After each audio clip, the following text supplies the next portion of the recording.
હરે કૃષ્ણ માતાજી. Screen visible છે ને? હા હા પ્રભુજી, શેરિંગ થાય છે. હા, થઈ ગયું છે. ઓકે. તો સ્વાગત છે તમારા બધાનું લેવલ 2 એક્સપ્રેસ પેચ. અને આજે આપણે ચેપ્ટર 7 લઈશું. તો બિફોર સ્ટાર્ટિંગ આપણે એઝ યુઝ્યુઅલ આપણે સૌથી પહેલા તો ઇસ્કોન મેંગલુરુ કુલાઈ તરફથી જે આ કોર્સિસ ચાલી રહ્યા છે ભગવદ્ ગીતા ના level 1, level 2, level 3, level 5 up to Bhakti Vaibhav સુધી. So is very good initiative by his grace Namanishthadas Prabhu. So first of all આપણે એમની શ્રી શ્રી રાધા ગોવિંદ ઇસ્કોન મેંગલુરુ કુલાઈ એમના બ્લેસિંગ્સ અને આપણી સંપૂર્ણ ગુરુ પરંપરા અને પણ આપણે બ્લેસિંગ્સ લઈશું અને વિથ મંગલાચરણ આપણે આજનું સેશન ચેપ્ટર 7 લઈશું. ઓકે. સો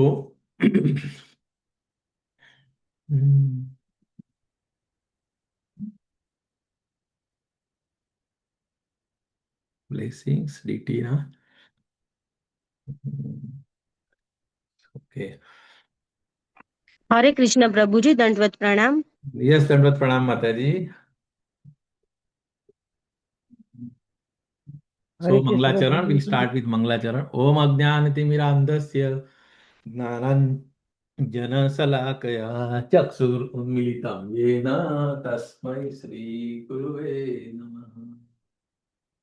શ્રી ચૈતન્ય મનોભીષ્ટં સ્થાપિतं येन ભૂતલે સ્વયં રૂપ કદા મહ્યં દદાતિ સ્વપદાંતિકં વંદેહં શ્રી ગુરુ श्रीयुतपदकमलं श्रीगुरून् वैष्णवांश्च श्रीरूपं साग्रजातं सगण रघुनाथान्वितं तं सजीवं साद्वैतं सावधूतं परिजनसहितं कृष्णचैतन्यदेवं श्रीराधा कृष्णपादान् सगण ललिता श्रीविशाखान्वितांश्च हे कृष्ण करुणा सिन्धु दीनबन्धो जगत्पते गोपेश गोपिकान्त राधाकान्त नमस्तुते तप्त कांचन गौरांगी राधे वृंदावनेश्वरी वृषभानुसुते देवी प्रणमामि हरिप्रिये वाञ्छाकल्पतरुभ्यश्च कृपा सिन्धुभ्य एव च पतितानां पावनेभ्यो वैष्णवेभ्यो नमो नमः. नमो विष्णुपादाय कृष्णप्रेष्ठाय भूतले श्रीमते भक्तिवेदान्त स्वामिनिति नामिने नमस्ते सारस्वते देवे गौरवाणी प्रचारिणे निर्विशेषशून्यवादी पाश्चात्यदेशतारिणे. जय श्री कृष्ण चैतन्य प्रभु नित्यानंद श्री अद्वैत गदाधर श्रीवास आदि गौर भक्त वृंद. हरे कृष्णा कृष्ण कृष्णा हरे हरे हरे राम राम राम हरे हरे. સો આજનું ચેપ્ટર આપણે 7th જ્ઞાન વિજ્ઞાન યોગ.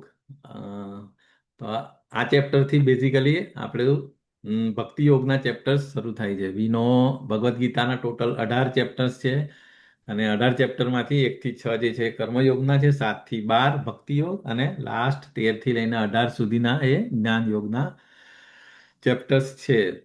ઓકે. સો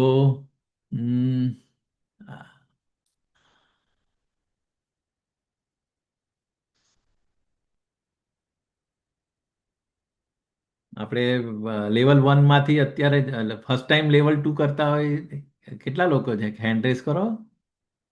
તો બધા આપણા જૂના જ છે. ગીતા માતાજી, મરહબા, મનહરબા રાઠોડ અને મેઘા એન મહેતા. ઓકે, કશો વાંધો નહીં. ચાલો એનીવેઝ. સો ન્યુ છે. ભક્તિ યસ માતાજી. ચેટ ચેટમાં શું છે એની મેસેજ? હરે કૃષ્ણ છે. ઓકે.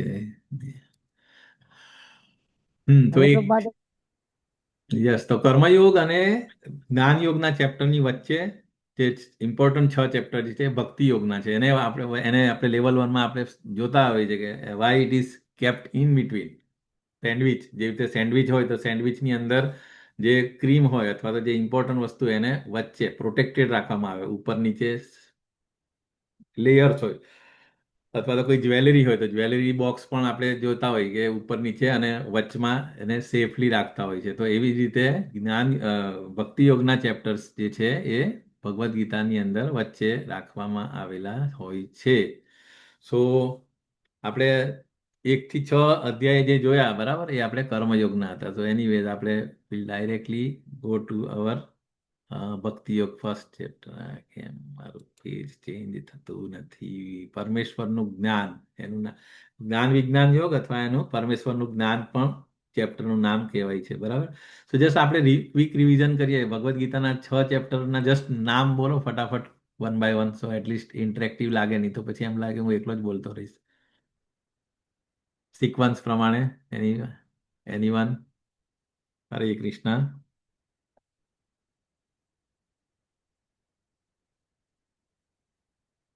પહેલું ચેપ્ટરનું નામ બધા ભૂલી જશે ને તો પછી હું પણ ભૂલી જાઉં છું અમુક વાર તો. યસ, અમરીશનાથ પ્રભુ કૃષ્ણ. હરે કૃષ્ણ પ્રભુજી.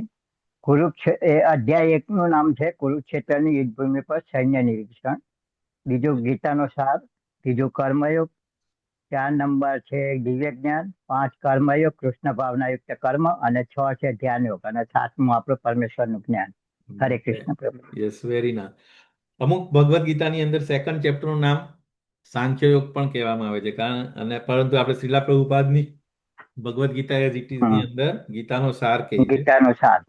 બરાબર. That is the only change. અને બાકી અહીંયા આગળ જ્ઞાન વિજ્ઞાન યોગ પણ કહે છે. 7મા ચેપ્ટરનું નામ બીજી બધી ગીતાઓની અંદર જ્ઞાન વિજ્ઞાન યોગ કહેવાય છે. જ્યારે અહીંયા આગળ આપણને શ્રીલા પ્રભુપાદની ભગવદ્ ગીતામાં પરમેશ્વરનું જ્ઞાન એ રીતે નામ છે. Okay, that is the only thing. So આપણે 6થા ચેપ્ટરનું માં શું શું જોયું હતું? બરાબર. અષ્ટાંગ યોગ બેઝિકલી. ઓકે. 6થા ચેપ્ટરનું આપણે ધ્યાન યોગની અંદર આપણે આ બધું જોયું હતું. બરાબર. 1 મિનિટ. આસક્તિ વિના કર્મ કરીને યોગમાં આગળ વધવું. બરાબર. અને એમાં પછી સેકન્ડ વિભાગમાં યોગારૂઢ તબક્કો, પછી યોગની પ્રથામાં આગળના તબક્કાઓ આપણે જોયા હતા ત્યાં, જે બરાબર, સાધના, ધ્યાન, સમાધિ, જે બધા આખું ચક્ર હતું એ પણ આપણે જોયું હતું સિક્વન્સ પ્રમાણે. પછી તોફાની મનને નિયંત્રિત કરવાની આવશ્યકતા શું કામ છે, અને પછી 5મા વિભાગની અંદર નિષ્ફળ યોગીનું લક્ષ્ય, અને લાસ્ટ hatte કન્ક્લુઝન, એટલે લાસ્ટ શ્લોકા જે હતો બરાબર 6.47, એની અંદર કન્ક્લુડન એ હતું કે યોગી નામ અપી સર્વેશામ, સૌથી સર્વોચ્ચ યોગી કોણ છે? તો કે ભક્તિ યોગી. એમને કન્ક્લુડ ભગવાને કીધું હતું. ઓકે. સો હવે એના કન્ટિન્યુએશનની અંદર હવે પછી ભક્તિ યોગના ચેપ્ટર્સ શરૂ થાય છે. બરાબર. સો અધ્યાય 7ના મેઇન જે વિભાગ પાડેલા છે બેઝિકલી 3 ને 3 6 ABCDEF સુધી. 7.1 થી લઈને 7.3 શ્લોકા જે છે બેઝિકલી શું છે? The glory of knowledge about lord Krishna, એટલે કે ભગવાન કૃષ્ણ વિશે સાંભળીને તેમણે સંપૂર્ણ રીતે જાણવું. એમની ભગવાનની ગ્લોરીઝ, નામ, નેમ, ફોર્મ, પાસ્ટ ટાઈમ્સ અને લીલા બધું જ જાણીને આપણે એટેચમેન્ટ, મતલબ ભગવાન વિશે એટેચ કેવી રીતે થાય, તો એના માટે આ શરૂઆત ભક્તિ યોગ. તો મેક્સિમમ આપણે સાંભળવાનું છે. તો 7.1 to 3 જે છે ભગવાન વિશે શૃણું, પહેલા શ્લોકનું અંદર જ આવશે. તો કૃષ્ણ વિશે મેક્સિમમ સાંભળવાનું અને એમને સંપૂર્ણ રીતે જાણવું, એ 3 શ્લોકમાં છે. પછી 7.4 થી લઈને 7.12 એમાં નોલેજ ઓફ લોર્ડ કૃષ્ણાસ એનર્જી, એટલે ભગવાનની અલગ અલગ એનર્જી. બરાબર. અંતરંગા, બહિરંગા અને તટસ્થ, એવી રીતે, અથવા એને ભૌતિક અને આધ્યાત્મિક બંને શક્તિ, અને ત્રીજી જીવાત્મા, એટલે એ માર્જિનલ શક્તિ, અને એના બધાના સ્ત્રોત તરીકે લોર્ડ કૃષ્ણ છે. એ આ 12 સુધીના શ્લોકની અંદર આ છે. સો આ ચેપ્ટર ખરેખર બહુ વેરી ઇમ્પોર્ટન્ટ એટલા માટે છે કે આપણને ભગવાન કેટલા મહાન છે, શું what are the capacities of the lord Krishna, અને આપણને કોઈ બી વ્યક્તિની ક્વોલિટીઝ અથવા કોઈની મહાનતા ખબર પડે તો ડેફિનેટલી ઓટોમેટિકલી આપણે એમના પ્રત્યે એટેચ અથવા એટ્રેક્શન અથવા પ્રેમ ઊભો થાય. સો અને પછી 7.13 થી લઈને 14 જે ભૌતિક જગત, અરે સોરી, 3 ગુણો કૃષ્ણ દ્વારા નિયંત્રિત છે. એટલે જે ભૌતિક જગત જે છે બેઝિકલી એ બહિરંગા શક્તિ એટલે કે માયાદેવીથી કંટ્રોલ થાય છે. 3 ગુણ, સત્વગુણ, રજોગુણ અને તમોગુણ, બરાબર. અને એ ultimately controlled by lord Krishna, બરાબર. સો એના વિશેના આ શ્લોક છે. તો એ બધામાંથી આપણે એ કરવું હોય તો ભગવાનને સરેન્ડર થાય તો આપણે 3 ગુણોથી આપણે ઉપર જઈ શકીએ. So that it is.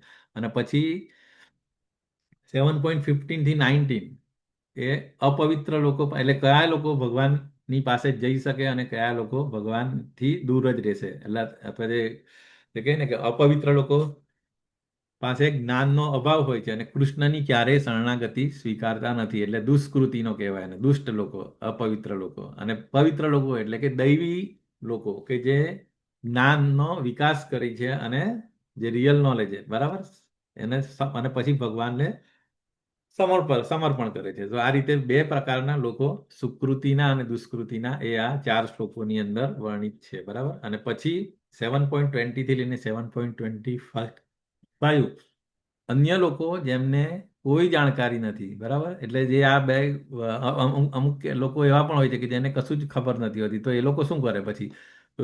They are doing the shortcuts. એ લોકો પછી દેવતાઓ સમક્ષ સમર્પણ કરે છે અથવા કોઈને પણ, કોઈ તાંત્રિકને ગમે તેને સમર્પણ કરી દે છે, બરાબર. ટુ ફૂલફિલ ધેર ઈચ્છાઓ, એમની ઈચ્છાઓ અને જે એમની મહત્વાકાંક્ષાઓ હોય એ શોર્ટકટમાં એ કરવું હોય તો પછી દેવતાઓ એટલે કે ડેમિગોડ વર્શિપ, બરાબર, જેવો અવ્યક્તિગત છે, બરાબર, ઇમ્પર્સનલિસ્ટ. અને પછી 26 થી લઈને 30 જે છે લાસ્ટ શ્લોકો, એની અંદર કૃષ્ણના જ્ઞાન દ્વારા જીવની મૂંઝવણ અને તેની સ્વતંત્રતા. સો લાસ્ટ જે શ્લોક છે basically delusion by maya to devotion to Krishna. એટલે આપણે જે કન્ફ્યુઝન છે એમાંથી આપણે ભક્તિ તરફ કેવી રીતે જવું, એ એ 26 થી લઈને મંગાવવાનું નથી, બહારથી મંગાવી લઈશું. આમ થઈ આજ ઘણા ટાઈમે નહીં મંગાવી. હરે Krishna. Yes, someone wants to say. Yes. તો આ રીતે આ ચેપ્ટરનું સ્પ્લિટ વિભાગીકરણ થયું છે. તો આપણે 2 સેશનમાં લેવાનું છે. તો આપણે will try to cover up to શ્લોક 15. Will see. કેમ નથી થતું? હરે કૃષ્ણ પ્રભુજી, દંડવત પ્રણામ. યસ, દંડવત પ્રણામ પ્રભુજી. અમારું પેજ કેમ ચેન્જ થતું નથી? ઓકે.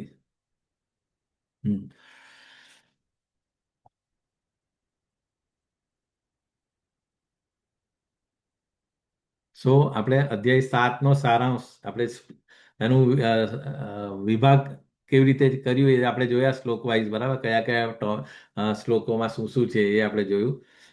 હવે એનો સારાંશ એ આ પિક્ચોરિયલ ફોર્મની અંદર પણ આ જે દર્શાવે છે એ કનેક્શન બિટવીન ચેપ્ટર 6 અને ચેપ્ટર 7. તો કે શું છે ચેપ્ટર 6ની અંદર 6.47 ની અંદર ભગવાન કહે છે ને કે યોગીનામ અપી સર્વેશામ, તક બધા યોગીઓની અંદર શ્રેષ્ઠ કોણ છે? તો કે ભક્તિ યોગી, કે એક યોગી જે હંમેશા ભક્તિમાં તેના વિશે વિચાર કરે છે અને સંપૂર્ણ વિશ્વાસ અને એટલે એના પર ફૂલ ફેથ હોય છે અને આ રીતે મેડિટેટ કરે છે. અને આપણને ખબર છે કે મન મના ભવ મદ ભક્તો, એ ભગવદ્ ગીતામાં 2 વાર કીધું છે. ભગવાનને શું જોઈએ? મન મના, એટલે ભગવાનને મન આપવાનું હોય છે. તો એ રીતે જે અલગ અલગ બધા 1 થી 6 ચેપ્ટરની અંદર શું હતું? Basically there are so many things. અલગ અલગ સાંખ્ય યોગ હતો, કર્મ યોગ હતો, પછી નિષ્કામ કર્મ, પછી અષ્ટાંગ યોગ, સો મેની થિંગ્સ. ઓકે. પરંતુ લાસ્ટમાં અષ્ટાંગ યોગ અને છેલ્લે પછી ભગવાન કહે છે કે આ બધા કરતા ભક્તિ યોગી શ્રેષ્ઠ છે. તો અધ્યાય 7 એ પરમેશ્વરનું જ્ઞાન છે અને શરૂઆત ક્યાંથી થાય છે? કે સંશયથી શરૂઆત થાય છે અને શ્રવણની પ્રક્રિયા, એટલે કે સૌથી પહેલા જે શ્લોક છે એ શ્રવણની પ્રક્રિયાથી આપણું જ્ઞાન લેવાની શરૂઆત થાય છે બરાબર. એકમાત્ર પ્રક્રિયા આપણે સાંભળીએથી થાય. અને પછી અલગ અલગ એ રીતે આગળ જેમ જેમ આપણે આગળ જઈએ તેમને કૃષ્ણ વિશે શ્રવણની પ્રક્રિયા દ્વારા એને જાણ્યા પછી કૃષ્ણને જળ અને આત્માના સ્ત્રોત તરીકે Krishna is the source of everything એ આપણે ક્લેરિટી આવે. અને પછી કૃષ્ણ ભૌતિક પ્રકૃતિના માધ્યમોને નિયંત્રિત કરે છે કે everything is controlled by Krishna. અપવિત્ર ક્યારેય સમર્પિત કરતા નથી. અને દેવતાઓને આ સેમ વસ્તુ જે પેલું આપણું એમાં હતું એને આ પિક્ચોરિયલ ફોર્મની અંદર છે. અને 6 અને 7 નું કનેક્શન આપણે વિભાગ 1 ની અંદર 3 શ્લોક જે છે એ આપણે જોવાનું શરૂ કરીએ. તો એમાં ભગવાન કૃષ્ણ વિશે સાંભળીને તેમને સંપૂર્ણપણે જાણવું. શ્લોક 1 થી 3 અર્જુનને તેમની ભૌતિક અને આધ્યાત્મિક શક્તિઓ બંને વિશે કહે છે અને જાહેર કરે છે કે ગુણાતીતવાદી જે તેને સાચી રીતે ઓળખવામાં સફળ થાય છે તે સૌથી દુર્લભ છે. ઓકે, સો ફર્સ્ટ શ્લોક શ્રી ભગવાન ઉવાચ. અને આ ઇમ્પોર્ટન્ટ વસ્તુ એ છે કે આ અધ્યાયમાં ભગવાન એમની જાતે જ કહે છે. બાકી નોર્મલી બીજી બધી જગ્યાએ કેવું ઇન્ટરેક્ટિવ અર્જુનને કંઈ બી કન્ફ્યુઝન હોય તો પૂછે છે. જ્યારે આ આખો અધ્યાય without asking anything Krishna is telling everything. Okay, so શરૂઆતથી પહેલા શ્લોકથી ભગવાન બોલવાનું શરૂ કરે છે. જે પેલા 6.47માં કીધું કે ભાઈ યોગીનામ અપી સર્વેસામ બરાબર મદભક્તો એટલે ભક્તિ યોગી છે એ જ સૌથી વધારે બેસ્ટ છે.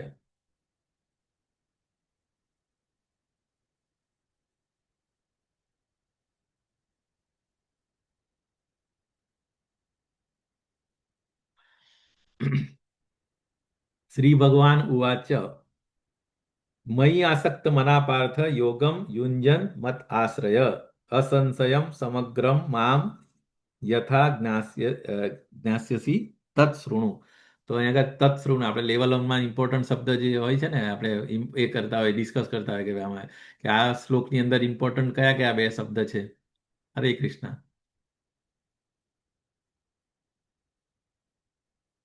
શૃણુ. હરે કૃષ્ણ પ્રભુજી. યસ. અસંશયમ અને અસંશયમ. તત્સૃણુ. યસ, એ બે વસ્તુ ઇમ્પોર્ટન્ટ છે. અસંશયમ એટલે કે નિસંદેહ કોઈ પણ ડાઉટ હોવો જોઈએ નહીં બરાબર. અને તત્ શૃણુ એટલે કે સાંભળ શૃણુ.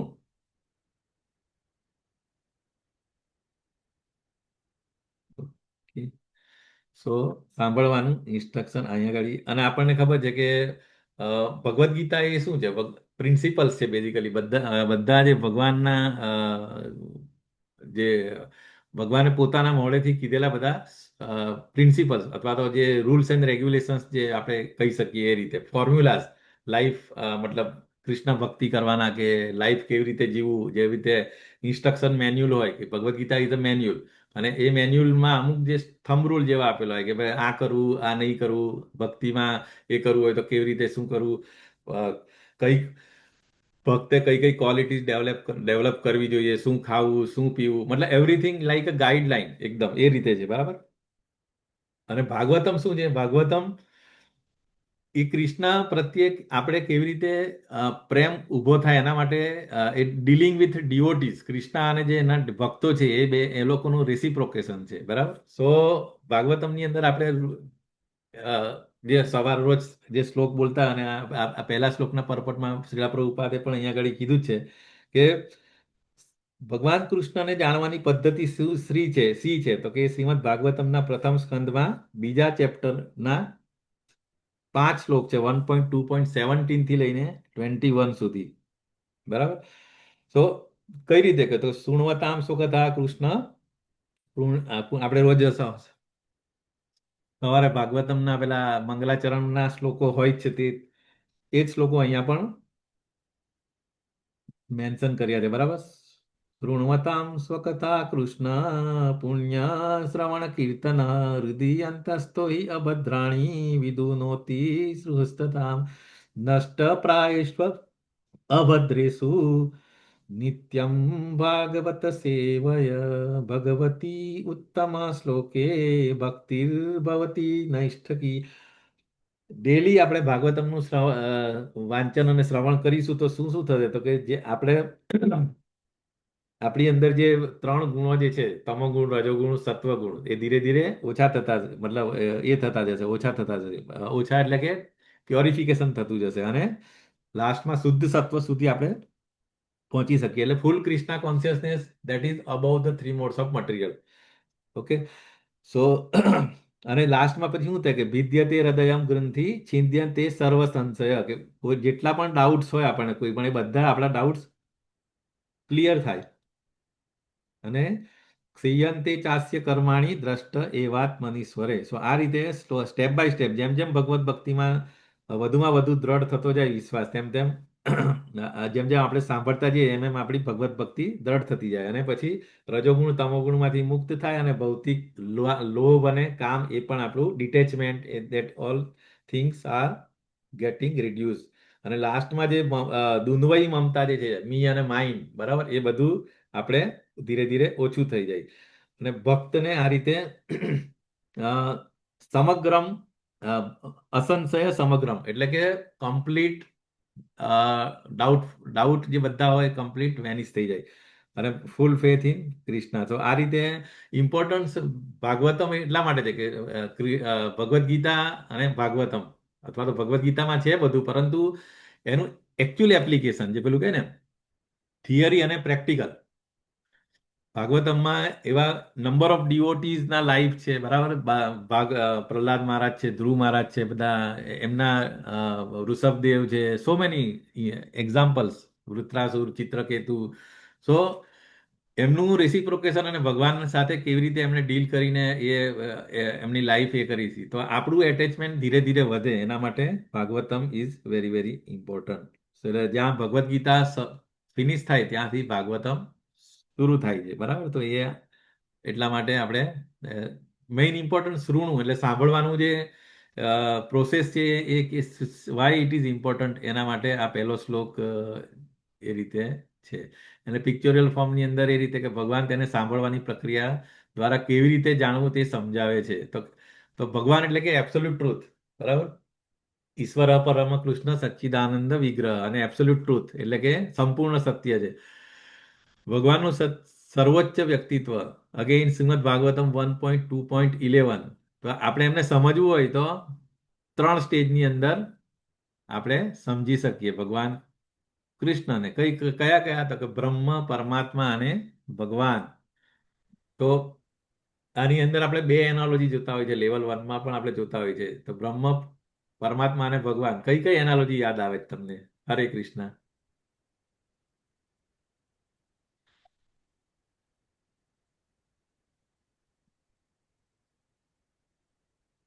હરે કૃષ્ણ. બ્રહ્મ, પરમાત્મા અને ભગવાન, બરાબર. જેવી રીતે ભગવાનને સમજવાના 3 તબક્કાઓ છે, બરાબર. બ્રહ્મેતિ, પરમાત્મેતિ, ભગવાનિતિ વિદ્યતે. તો એવી રીતે એમને વધારે આપણે સમજવા માટે જે એનાલોજીસ આપણે જોઈ હતી લેવલ 1માં, તે કઈ કઈ 2 એનાલોજી હોય છે, બરાબર. તો can anyone tail?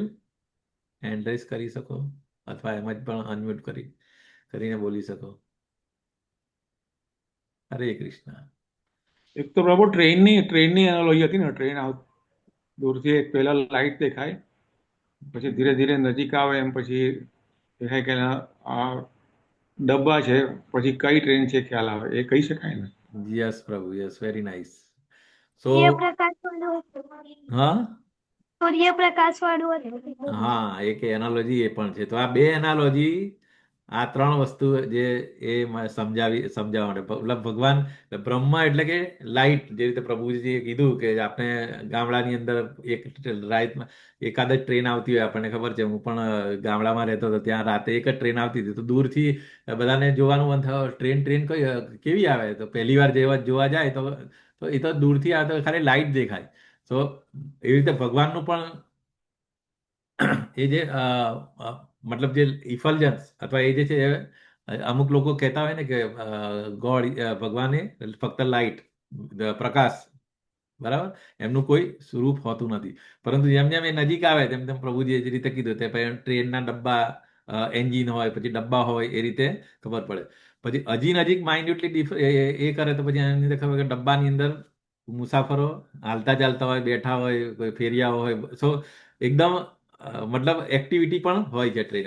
Same way ભગવાન પણ બ્રહ્મ, પરમાત્મા અને ભગવાન. તો અહીંયા સૂર્ય કિરણ એ ઇઝ લાઈક, બીજી એનાલોજી આપણે કરીએ તો સૂર્યનું કિરણ એ બ્રહ્મ છે, બરાબર. સૂર્યમંડળ એટલે એનું જે ગ્લોબ છે, જે તકતી છે, બરાબર, આપણે ખાલી જોતા હોય સવારે તો એ સૂર્યમંડળ છે, અને એના અધિષ્ઠાતા દેવ એ સૂર્યદેવ પણ છે.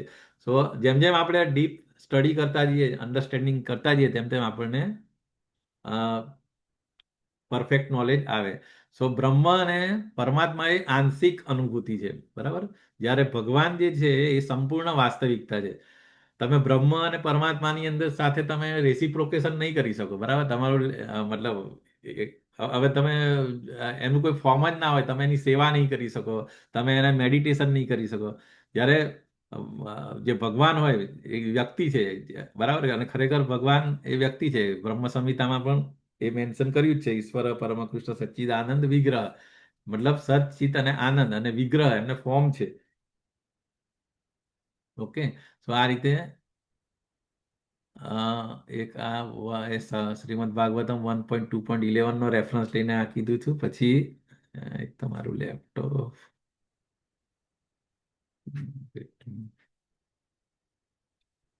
થોડો ટાઈમ થાય મારું. હા, એટલે આ થયું ભગવાનનું થયું. પછી જીવંત અસ્તિત્વ એટલે કે આપણી સાથે કમ્પેર કરીએ તો આપણે આત્મા અને આપણું કોઈ પણ જીવંત અસ્તિત્વ હોય તો એ શું કરે, આપણે વિવિધ યોગ પ્રક્રિયાઓ દ્વારા એને આત્મ સાક્ષાત્કાર તરફ ઉન્નત થવા સક્ષમ છે. એટલે જે પેલું કહે ને કે આપણે પ્રયત્ન કરી શકીએ કે ભાઈ ભગવાનને વધારે સમજવાનો, તો એ ત્રણ મેથડ આજે કીધું ને, બ્રહ્મ, પરમાત્મા અને ભગવાન. તો બ્રહ્મ જ્ઞાન યોગ દ્વારા જે હોય એ ક્યાં સુધી પહોંચી શકે, એનું ડેસ્ટિનેશન જે જ્ઞાનીઓ હોય એ ફક્ત બ્રહ્મનું રિયલાઇઝેશન સુધી કરી શકે, અને અષ્ટાંગ યોગી જે હોય એ પરમાત્મા રિયલાઇઝેશન સુધી પહોંચી શકે.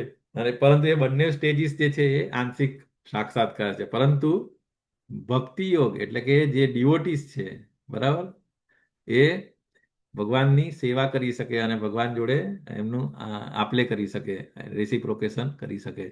સો અહીં ઘડી આપણે જે જોયું એ રીતે શ્રીમદ ભાગવતમના જે 17 થી લઈને 21 ના જે 5 જે શ્લોક છે એ શ્રવણમ કીર્તનમ, અરે સોરી, શ્રદ્ધા સાધુ સંગ ભજન ક્રિયા એમ કરીને અનર્થની જે સ્ટેજીસ છે ને સિક્વન્સ પ્રમાણે, એ પ્રમાણે આપણે શ્રદ્ધાથી શરૂ કરીને એટલે શ્રવણ કરીએ તો શ્રદ્ધા, સાધુ સંગ, પછી ભજન ક્રિયા, પછી અનર્થ નિવૃત્તિ, એમ સ્ટેપ બાય સ્ટેપ આપણે આમાંથી પ્યોરિફિકેશન થતા થતા અહીંયા કીધું ભક્તિ સેવાના 9 પ્રક્રિયાઓ સામેલ થાય છે, જેઓ ભગવાન કૃષ્ણ અથવા તો તેમના ભક્તો પાસેથી સાંભળવાથી શરૂઆત થાય છે. તો શરૂઆત સ્ટાર્ટિંગ ફ્રોમ શૃણુ એટલે સાંભળવાથી થાય, અને સતત સાંભળવાથી શું થાય તે જે આપણે જોયું એ હૃદયને શુદ્ધ કરે અને ભક્ત ગુણાતીત જ્ઞાન વિકસાવે છે, અને ભક્તિ સેવામાં નિશ્ચિત બને છે, અને રજોગુણ, તમોગુણ અને લાલસા અને લોભના માધ્યમથી મુક્ત થઈ અને શુદ્ધ તણાવ સફાયો થાય છે. અને આ રીતે સંપૂર્ણ સત્ય એટલે કે પરમેશ્વરનું જ્ઞાન મેળવવાની આ પ્રોસેસ છે. ઓકે. સો પહેલા શ્લોકનું મતલબ થીમ જે આ હતું, how to gain the knowledge, બરાબર. એટલે એમાં બે જાતના, એક ફિનોમિનલ નોલેજ અને ન્યુમિનસ નોલેજ એવું કહે છે અહીંયા અબાઉટ રિયલાઇઝ નોલેજ. એટલે એમાં કમ્પ્લીટ નોલેજ એ પછી સેકન્ડની અંદર આવે છે. ઓકે. તો આ બધા આપણે 9 ડિફરન્ટ ભક્તિની 9 પ્રક્રિયાઓ છે, શ્રવણમ અને એના કોણ કોણ એ છે, મતલબ એ પણ આપણે જોયું હતું, લેવલ 1માં પણ ડિટેલમાં જોયું હતું. અને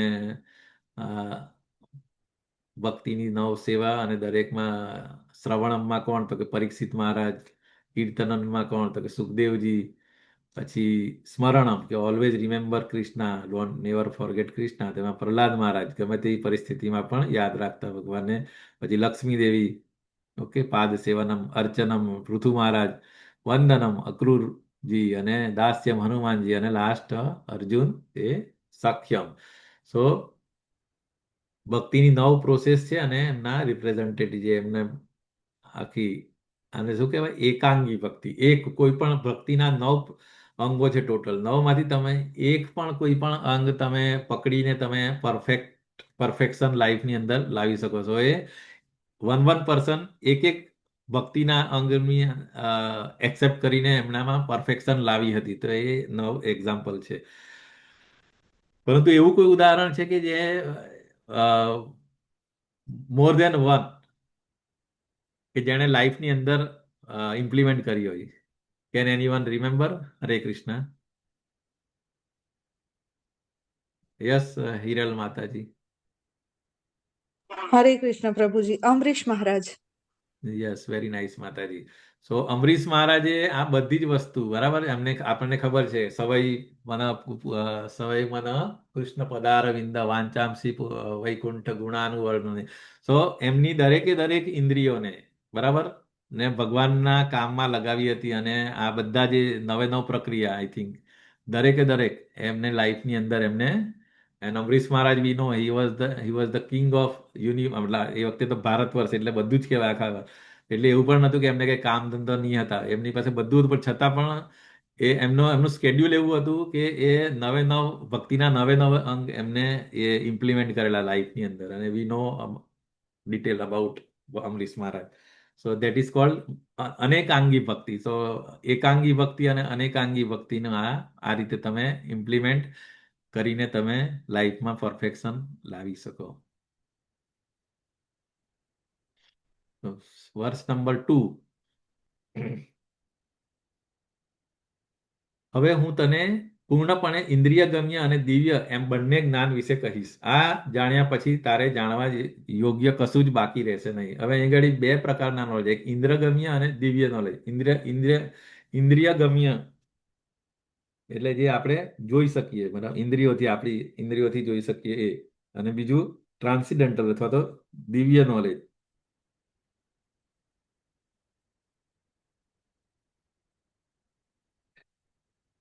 દ્રશ્ય જગત, દ્રશ્ય એટલે કે ઇન્દ્રિયગમ્ય. આ રીતે બે પ્રકારના નોલેજ હોય છે.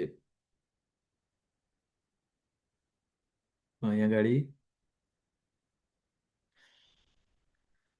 ભગવાન કૃષ્ણ પરમેશ્વરનું જ્ઞાન સમજાવે, એટલે અસાધારણ અને આંકડાકીય શું છે? ઓકે, હા, પરમેશ્વરનું જ્ઞાન એટલે જ્ઞાન અને વિજ્ઞાન, બરાબર. એટલે અહીંયા જે બે પ્રકારના જે નોલેજ જે હોય છે ને, એક જનરલી જ્ઞાન રિફર્સ ટુ થિયોરિટિકલ નોલેજ, એટલે એ જ્ઞાન, અને વિજ્ઞાન એટલે હું એ રિયલાઇઝડ નોલેજ. સો આ બે, એક જ્ઞાન અને વિજ્ઞાન બે વસ્તુ હોય છે કે તેમાં અસાધારણ એટલે ઇન્દ્રિયો દ્વારા પ્રાપ્ત અથવા સમજવામાં આવેલ જ્ઞાન એને અને દિવ્ય જ્ઞાન એટલે રિયલાઇઝડ કહેવાય, કે વસ્તુને કૃષ્ણની ઉર્જા તરીકે જોઈ. જ્યારે ઓલાની અંદર શું કે વસ્તુને આપણી ઇન્દ્રિયોને દેખાતી હોય તેમ, અને કૃષ્ણથી વિખૂટા પાડીને જોઈએ. તો આ જે લાઈક કે પેલું સેન્સ ગ્રેટિફિકેશન અને કૃષ્ણાની ઇન્દ્રિયોને પ્લેઝર માટે. સો એ રીતે આપણે એ કહી શકીએ. તો આ જાણ્યા બાદ વધુ જાણવાની જરૂર રહેતી નથી. સો આ એટલે કે બેઝિકલી જ્ઞાન અને વિજ્ઞાન. તો અહીંયા આગળ જે રિયલાઇઝ કૃષ્ણની જે આપણે બેઝિકલી શું ગ્રેટનેસ અને સ્વીટનેસ ઓફ કૃષ્ણ ભગવાનની ગ્રેટનેસ કેટલી છે અને એમની સ્વીટનેસ કેટલી છે, તો એ આપણે જ્ઞાન અને વિજ્ઞાનથી સમજી શકીએ છીએ, બરાબર. સો અહીંયા આગળ જે ચેપ્ટર અહીંયા લખે છે કે ભગવાનની જે એનર્જીસ છે, બરાબર, હવે આ આગળના શ્લોકોમાં આવશે, એની એ નોલેજ છે. તો એ ડિસ્ક્રાઇબ એ નોર્મલી આ 7મું અને 8મું જે ચેપ્ટર છે એ જ્ઞાન વિશે છે, એટલે આ ઇન્દ્રિયગમ્ય જ્ઞાન. અને પછી 9મું જે ચેપ્ટર છે ટોટલી વિજ્ઞાન એટલે કે રિયલાઇઝડ નોલેજ. અને પછી 10મું અને 11મું છે બંને. સો આ રીતે દરેક ચેપ્ટરની અંદર જ્ઞાન અને વિજ્ઞાનના ટોપિક્સ આપણે જોઈશું, ડિટેલમાં આવશે. સો કૃષ્ણને સમજવા માટે જ્ઞાન અને વિજ્ઞાન આ રીતે, અને બંનેના નિયંત્રક કોણ છે? ભગવાન કૃષ્ણ છે, બરાબર. તો ભગવાન કૃષ્ણ, શ્રી કૃષ્ણ અર્જુનની યોગ્યતા વિશેની સમજણ અહીંયા 4.3 અંદર પણ કીધું હતું. તે શું કામ? તે કે ભક્તો સીમે સખા જેથી, કારણ કે અર્જુન જે પ્યોર ડિવોટી હતો અને એમનો મિત્ર પણ હતો, બરાબર. એટલે ભગવાન શ્રી કૃષ્ણની અર્જુનની યોગ્યતા વિશેની સમજણ ઓલરેડી આગળ 4.3માં હતી. તો તમામ કારણોનું કારણ, બધા નોલેજના સ્ત્રોત અને તમામ યોગ પ્રક્રિયા માટેના ઉદ્દેશ કૃષ્ણ. તો કૃષ્ણની પોઝિશન અહીંયા શું છે એ કીધી છે, બરાબર. હવે શ્લોક નંબર 3 જે છે આ વેરી ઇમ્પોર્ટન્ટ, આપણે લેવલ 1માં પણ જોતા હોય છે ડિટેલની અંદર કે ફર્સ્ટ પિક્ચર જે છે મેરેથોનની અંદર શરૂઆતમાં બહુ બધા લોકો હોય છે, બરાબર. પરંતુ જેમ જેમ આગળ જાય તેમ તેમ પછી વિખરાતા જાય ને છેલ્લે જે ફિનિશર એઝ અ ફિનિશર તરીકે જે હોય તો બહુ ઓછા ઓછા લોકો હોય છે. તો અહીંયા આગળ ક્રિષ્ના કોન્શિયસની એમાં પણ એ પણ એ રીતે જ છે કે હજારો મનુષ્યમાંથી કોઈ એક સિદ્ધિ પામવા પ્રયત્ન કરે છે, બરાબર. ખરેખર જે પરફેક્શન એચીવ કરવા માટે કોઈ એક જ પ્રયત્ન કરે છે અને આ પ્રમાણે સિદ્ધિ પ્રાપ્ત કરનારમાંથી ભાગ્યે જ કોઈ એક મને વાસ્તવમાં જાણે છે. એટલે સિદ્ધિ તો પ્રાપ્ત કરે કદાચ, પણ એની અંદરથી બી રિયલી અન્ડરસ્ટેન્ડ કરી શકે ભગવાનને તો રેરેસ્ટ ઓફ રેર. તો અહીંયા ગાડી મેં ગાડી પણ એટલે એ જ કીધું કે ભગવાનની પોઝિશન છે રેરિટી ઓફ ધ રિયલાઇઝ નોલેજ, એટલે કે વિજ્ઞાન એ બહુ ઓછું હોય છે.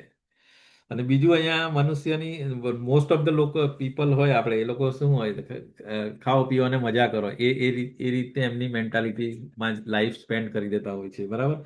દેટ ઇઝ કોલ્ડ પશુ વૃત્તિ કહેવાય ને આપણને. એનો પેલો શ્લોક પણ ખબર છે, આહાર નિંદ્રા ભય મૈથુનમ છે સામાન્ય એતત બધા, એટલે પશુઓ અને મનુષ્યમાં સામાન્ય, પરંતુ એક વસ્તુ જે એક્સ્ટ્રા છે એ ધર્મ છે. ધર્મ મીન્સ વોટ, ડૂઝ અને ડોન્ટ્સ. શું મારે કરવાનું હોય છે, શું મારે નહીં કરવું જોઈએ. સો એની જે આપણી એ ના હોય ધર્મ વિરુદ્ધ અથવા ધર્મ વિહીન જો હોય તે એની લાઈફ, એમાં મનુષ્યની લાઈફ પણ એ પશુ જેવી છે, બરાબર. સો અહીંયા ભગવદ્ ગીતાના પહેલા જે 6 ચેપ્ટર્સ છે બેઝિકલી એવા લોકો માટે આ કેટેગરી એમાં છે કે અહીંયા ઘડી આત્મા આ જે આ બધા નોલેજ હતા, આત્મા પરમાત્મા જ્ઞાન યોગ ધ્યાન યોગ અને ભૌતિક પદાર્થથી આત્માની વિવિધ ભિન્નતા જાણવામાં રસ ધરાવતા હતા. ઓકે, પરંતુ અમુક જેઓ કૃષ્ણ ભાવના પરાયણ હોય છે તેવા પરંતુ કૃષ્ણ તો માત્ર એવા મનુષ્યો જ જાણી શકે છે કે જેઓ કૃષ્ણ ભાવના પરાયણ હોય છે. પછી અહીંયા આગળ અગેન બ્રહ્મ સંહિતાનો શ્લોક એ કરે છે કે ઈશ્વર પરમ કૃષ્ણ સચ્ચિદાનંદ વિગ્રહ.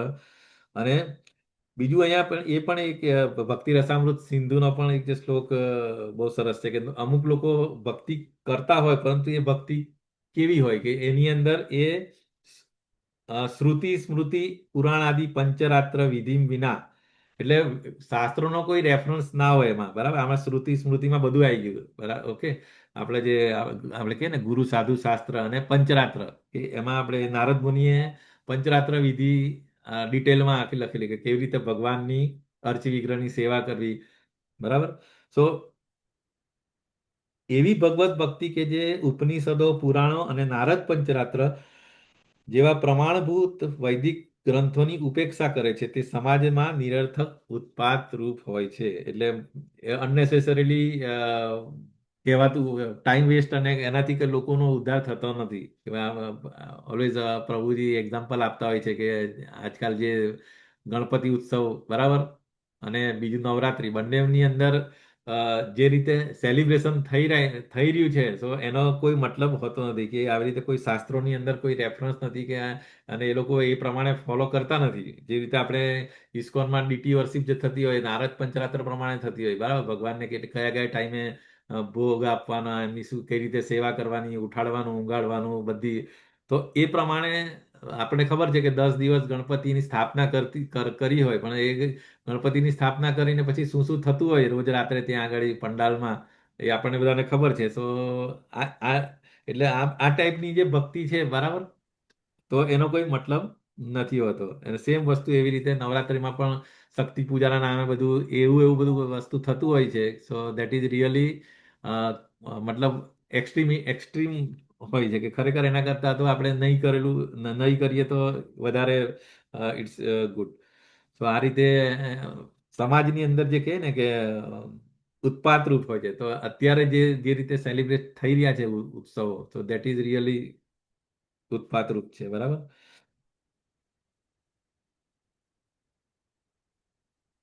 તો ખરેખર પછી બીજું અહીંયા આગળ બીજો એક શ્લોક ભક્તિ રસામૃત સિંધુનો કહે છે, અહીંયા આગળ કોટ કર્યું છે કે અત શ્રી કૃષ્ણ નામાદિ ન ભવેદ ગ્રાહ્યમ ઇન્દ્રિય સેવન મુખે જીવાદો સ્વયં એવ સ્ફુરત્ય. તો કુંઠિત આપણી જેટલી પણ જે ઇન્દ્રિયો જે છે એ બ્લન્ટ એટલે કે કુંઠિત લિમિટેશન છે, બરાબર. દરેક ઇન્દ્રિયોનું લિમિટેશન છે. તો એ ઇન્દ્રિયો દ્વારા આપણે કોઈ બી મનુષ્ય કૃષ્ણને યથાર્થ રૂપે જાણી નહીં શકે છે, પરંતુ ભક્તો દ્વારા કરવામાં આવેલી દિવ્ય સેવાથી પ્રસન્ન થઈને તેઓ ભક્ત સમક્ષ પોતાના સ્વરૂપને પ્રકટ કરે છે, બરાબર. એટલે નામથી અતઃ શ્રી કૃષ્ણ નામાદિ, એટલે જેવી રીતે આપણે ભગવાનનું નામ ચેન્ટિંગ કરે તો ઓટોમેટિકલી ભગવાન પછી આપણને અંદર આપણે સ્વરૂપ પ્રકટ કરતા હોય છે. આપણે રિયલાઇઝેશન જેમ જેમ આપણું ચેન્ટિંગ વધતું જાય એ રીતે આપણું રિયલાઇઝેશન બી વધતું જતું હોય છે. ઓકે, સો આ રીતે આ શ્લોક ઇઝ વેરી વેરી ઇમ્પોર્ટન્ટ. મનુષ્યાનામ સહસ્ત્રેષુ કશ્ચિદ યતતિ સિદ્ધયે, અને યતતમપી સિદ્ધાનામ કશ્ચિદ મે વેત્તિ તત્વતઃ, એટલે ભગવાનને તત્વથી જાણવા વાળા લોકો બહુ જ ઓછા હોય છે. અને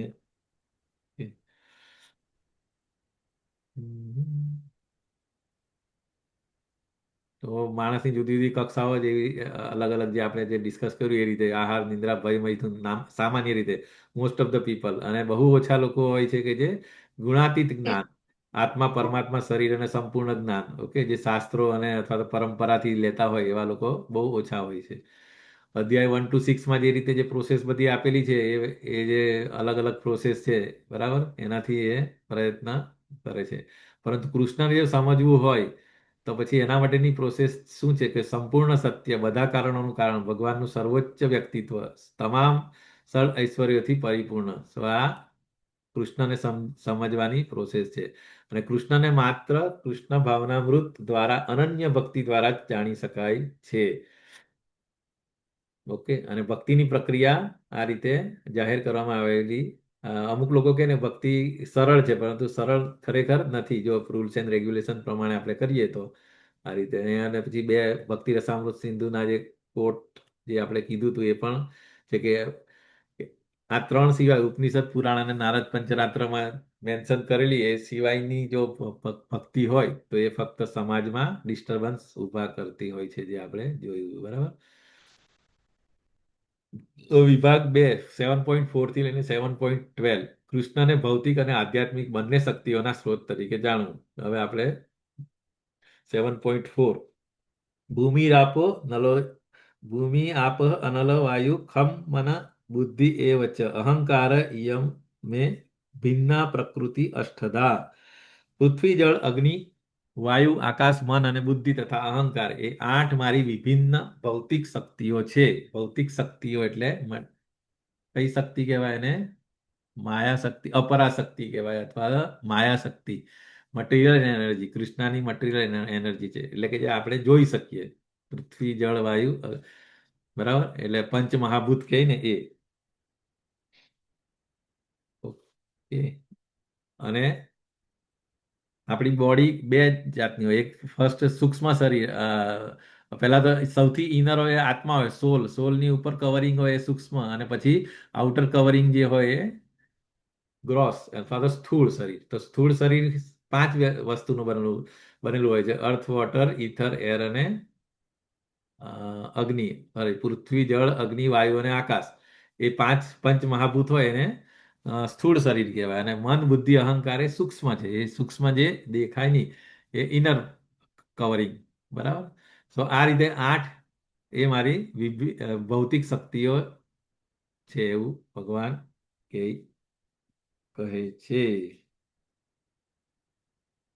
ભૌતિક શક્તિના મુખ્ય આવિર્ભાવો 8 છે. તેમાંની આ પંચમહાભૂત કહેવાય છે. અને પછી એની અંદર શબ્દ, સ્પર્શ, રૂપ, રસ, ગંધ એમને 5 ઇન્દ્રિયોના વિષય પણ હોય છે. અને ભૌતિક વિજ્ઞાન આ 10 તત્વોને તો જાણે છે, પરંતુ મન, બુદ્ધિ અને અહંકાર સુધી જતા નથી. એટલે ભૌતિકવાદીઓ દ્વારા એની ઉપેક્ષા કરવામાં આવે છે. અને પિક્ચરિયલ ફોર્મની અંદર જોવું હોય તો કૃષ્ણના પૂર્ણ આજે જોઈએ આપણે ભૌતિક સર્જન માટે પ્રકૃતિ, એટલે કેવી રીતે આપણે ગોલોકા ચાર્ટમાં પણ લેવલ 1માં પણ જોતા હોઈએ છીએ કે how Krishna expand first in Balram, પછી ફર્સ્ટ એક્સપાન્શન ચતુર્યુ, પછી અગેન સેકન્ડ સંકર્ષણથી પછી પાછું એક્સપાન્શન થાય, અને પછી મહાવિષ્ણુ, ગર્ભોદક્ષાયી વિષ્ણુ અને ક્ષીરોદક્ષાયી વિષ્ણુ. તો આ રીતે અ, અને લાસ્ટમાં પછી જ્યારે અ, ભૌતિક જગત, બરાબર, there are so many universes generated by Mahavishnu, અને પછી દરેકની અંદર ગર્ભોદક્ષાય વિષ્ણુ જાય ને પછી ત્યાં સેકન્ડરી ક્રિએશન થાય, અને એની અંદર એ બધા કવરિંગ, 7 કવરિંગ જે હોય છે ને એ, અને એ સેકન્ડરી ક્રિએશનમાં પછી ગર્ભોદક્ષાય વિષ્ણુના નાભી કમળમાંથી બ્રહ્માજી પછી સેકન્ડરી ક્રિએશન એ કરે છે, 14 ભુવનો નિર્માણ કરીને જે 84 લાખ યોનિના જે અલગ અલગ જીવ હોય એ લોકોને પોઝિશનિંગ કરવાનું કામ એ બ્રહ્માજીનું છે, બરાબર. તો એ ડિટેલમાં ભાગવતમમાં આવે છે, સેકન્ડ થર્ડ કેન્ટોની અંદર. અત્ર સર્ગ વિસર્ગ ટોટલ ભાગવતમના 10 ટોપિક્સ જે છે એ 10 ટોપિકની અંદર કે કઈ ક્યાં કયા કયા કેન્ટોમાં શું શું છે એ બધું આવે છે, બરાબર.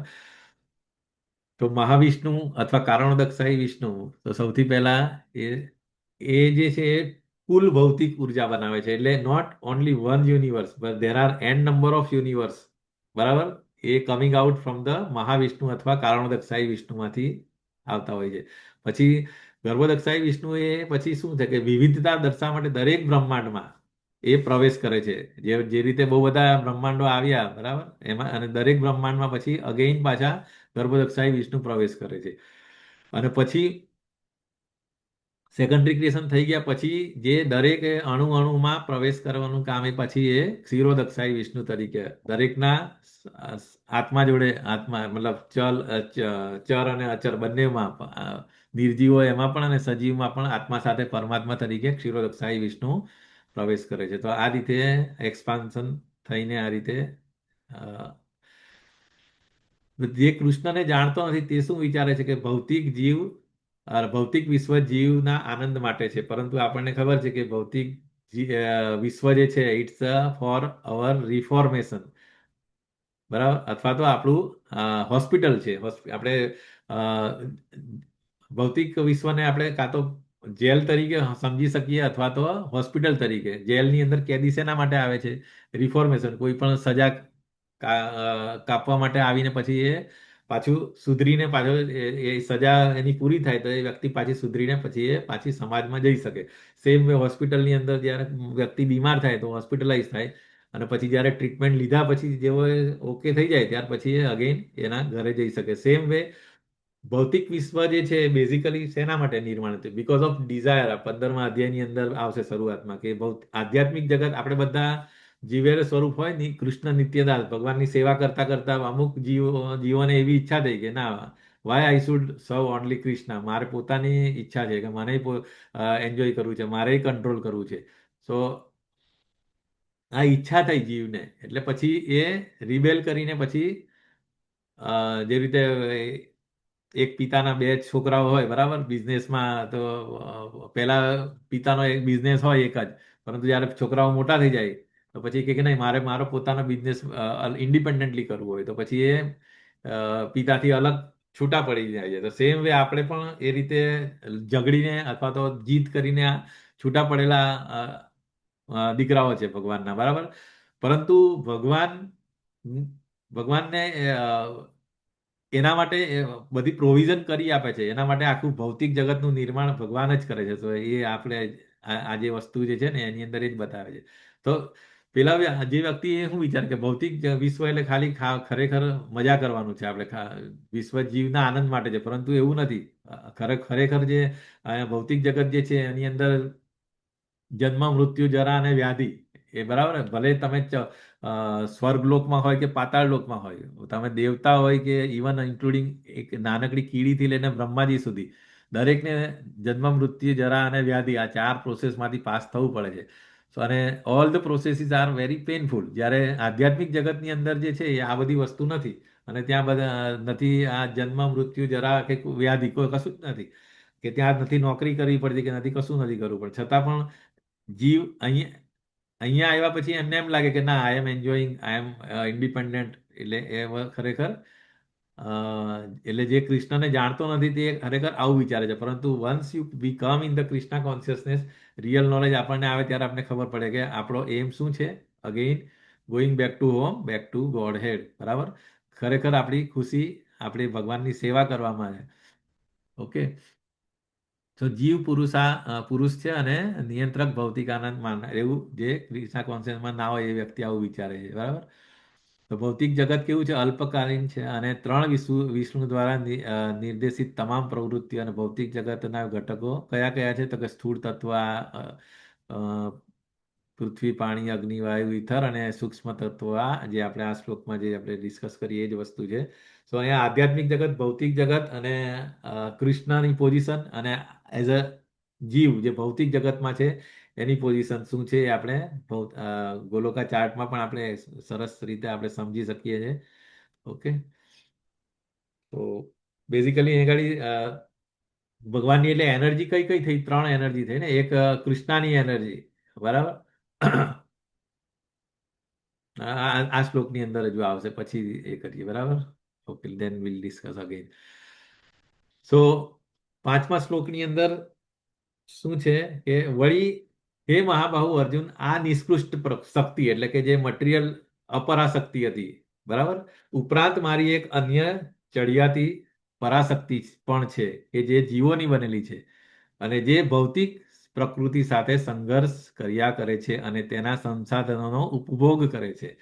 સો ક્લિયર થઈ ગયું? એક જે હતી આપણે કૃષ્ણની મટીરિયલ એનર્જી જે આપણે કીધું ને, ભૌતિક જગત ઇઝ અ માયાશક્તિ અથવા અપરાશક્તિ, પરંતુ કૃષ્ણની સ્પિરિચ્યુઅલ એનર્જી એટલે કે પરાશક્તિ એટલે, બરાબર, એ ધેટ ઇઝ જીવ શક્તિ એટલે લિવિંગ એન્ટિટી.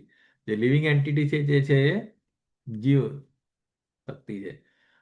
અને સો આપણે અહીંયા આગળ જોયું એ રીતે કે જેવી રીતે આપણે ભૌતિક જગતમાં આવ્યા તો પછી આપણી ઈચ્છાઓ પ્રમાણે અલગ અલગ બોડી આપણને મળે, બરાબર. દેવતાઓથી લઈને આપણે અમુક વાર પશુ, પક્ષી, જાનવર, હ્યુમન, એનિમલ્સ અથવા ટ્રી, કોઈ પણ આપણને બોડી મળે ડિપેન્ડિંગ ઓન અવર કોન્શિયસનેસ અને આપણા કર્મો, પાસ્ટ ટાઈમ્સ. અને જ્યારે આપણે શરીર છોડીને જઈએ ત્યારે આપણી કોન્શિયસનેસ એ પ્રમાણે આપણે નેક્સ્ટ બોડી મળ્યા કરે. તો અહીંયા આગળ એ જ કીધું છે કે આપણી આ જે ત્રણ ભગવાનની જે ત્રણ શક્તિ છે, અંતરંગા શક્તિ, બહિરંગા શક્તિ અને તટસ્થ શક્તિ. તો જીવ એ આપણી તટસ્થ શક્તિમાં, ક્યારેક એ આધ્યાત્મિક હોય, ક્યારેક એ ભૌતિક જગતમાં હોય, બરાબર. પરંતુ જ્યાં જેવો એ ભૌતિક જગતમાં આવ્યા પછી એ પ્રકૃતિના ત્રણ ગુણોના સંસર્ગમાં આવવાથી એની ઓરિજિનલ ક્વોલિટીઝ જે છે સચ્ચિત આનંદ એ વિસરી જાય છે અને પછી આ જન્મ મરણના ચક્રની અંદર ફર્યા રાખે છે. એટલે અહીંયા કીધું છે કે પ્રકૃતિના ભૌતિક પ્રકૃતિ સાથે સંઘર્ષ કર્યા કરે છે અને તેના સંસાધનોનો ઉપભોગ કરે છે. એને લાગે કે I am enjoying, but really it is not enjoying. ખરેખર એન્જોયમેન્ટ એ આધ્યાત્મિક જગતમાં જ છે. ઓકે,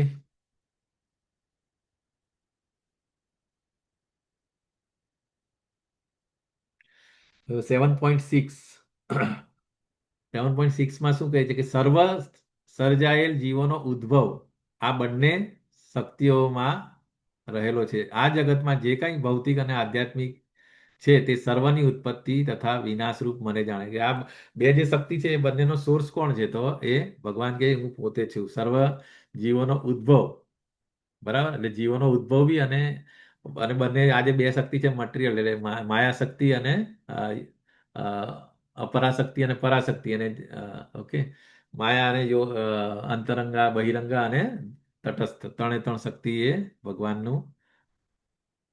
અને અહમ કૃષ્ણસ્ય જગત પ્રભવ પ્રલય થતા એટલે પ્રભવ અને પ્રલય બંને. તો અહીંયા આગળ પેલું 10.8 પણ એ જ છે ને, ભગવાન ચતુશ્લોકી ગીતાની અંદર અહમ સર્વસ્વ પ્રભવ મત્ત સર્વ પ્રવર્તતે. સો એ અને આમાં સેમ જ વસ્તુ એ થાય છે કે this also saying the same thing. પાઠ 4 થી લઈને 6 સુધીની અંદર નિષ્કૃષ્ટ ઉર્જા ઉપરાંત ભગવાનની શ્રેષ્ઠ ઉર્જા જીવ છે. એટલે આ જીવને એમને હાયર અથવા તો પરાશક્તિ તરીકે, spiritual energy.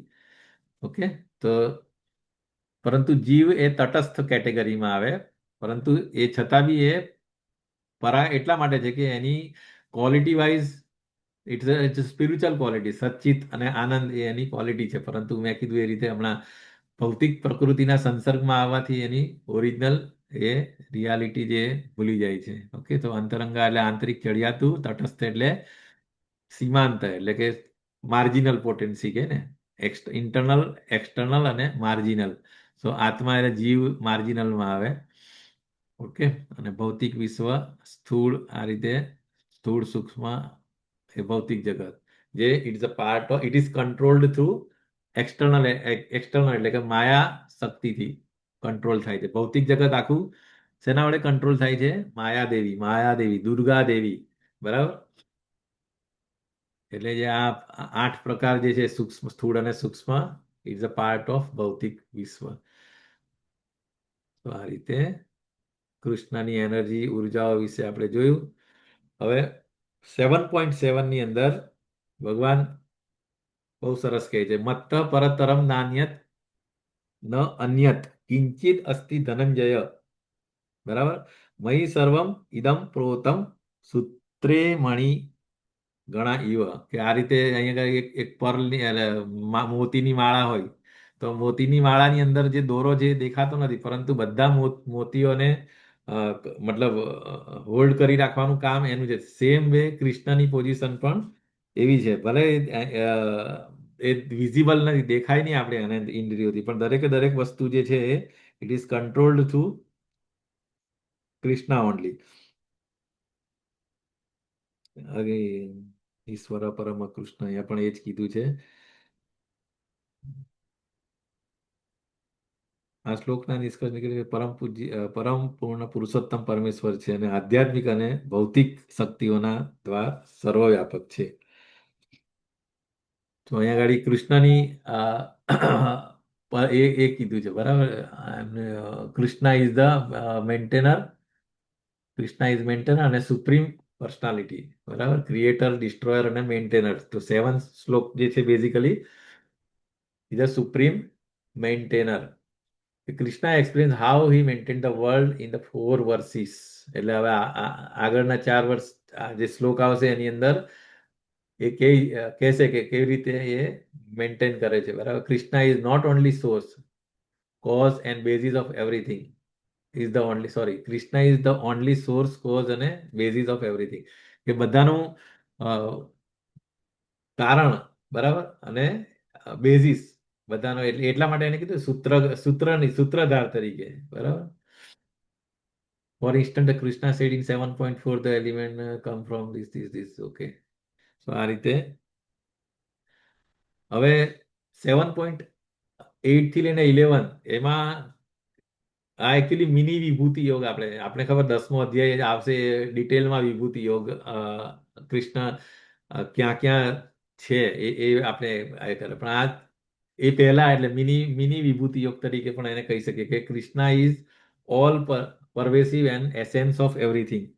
How Krishna is બધાને દરેક દરેક વસ્તુમાં એસેન્સ કૃષ્ણ છે. કૃષ્ણને માઇનસ કરે તો એ કશું નથી. તો અહીંયા આગળ જોઈએ આપણે.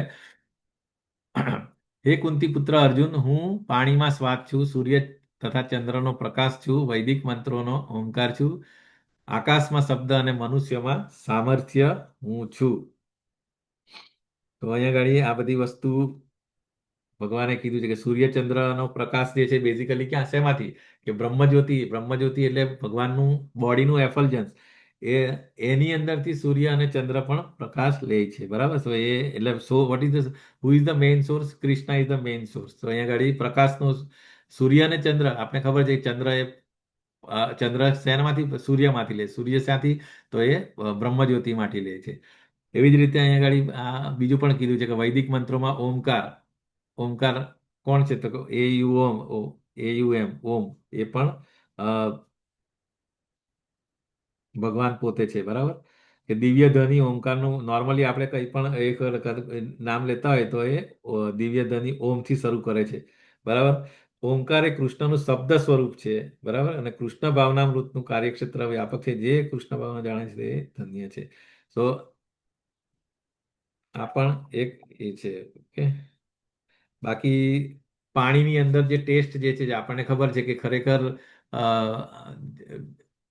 પાણીની ટેસ્ટની વેલ્યુ કોને ખબર પડે? કે જે ખરેખર એકદમ ડેઝર્ટમાંથી કેટલા ટાઈમ સુધી પાણીની, અને પછી એને એકદમ થર્સ્ટ લાગી હોય અને પછી એને એકદમ સરસ મજાનું પાણી ઠંડુ મળે, તો એને જે વેલ્યુ રિયલાઇઝ થાય એ નોર્મલી આપણા લોકોને એ ના થાય કે પાણીનો ટેસ્ટ શું છે. સો એક એ.